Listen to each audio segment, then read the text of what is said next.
এখন মোটামুটি সবাই আমরা খুব হেলথ কনসাস, তাই ওটসটা কম বেশি সব বাড়িতেই তৈরি হয়।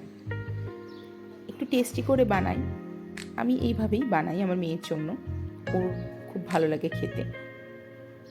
ওটসটাকে একটুখানি তাওয়াতে জাস্ট একটু হালকা করে ড্রাই রোস্ট করে নেব, খুব হালকা করে, বেশি যেন না পড়ে।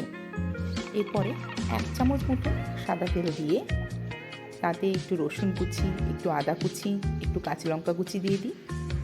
তারপর যা বাড়িতে সবজি থাকে, হ্যাঁ পেঁয়াজটা দিই একটু টেস্টের জন্য। তারপর যা বাড়িতে সবজি থাকে মোটামুটি, আমি এখানে গাজর কুচি, বিনস কুচি, আর এটা সুইট পটাটো ছিল আমার কাছে, আমি একটু কুচি করে দিয়েছি, একটু মিষ্টি মিষ্টি ভাব থাকবে।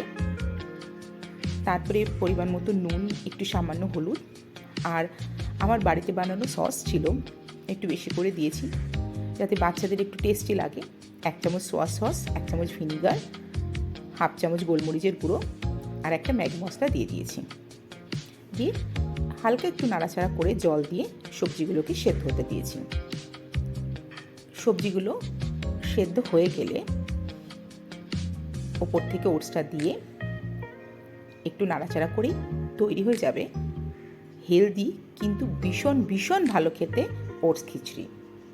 বাচ্চাদের তো মুখে খুব ভালো লাগবেই, বড়রা খুব ভালো করেই খাবে। ঝালটা কম বেশি যার যেরকম পছন্দ দিয়ে নেবে। এইভাবে বানালে খেতেও ভালো লাগবে, এদিকে শরীরের দিকেও খেয়াল রাখা হবে।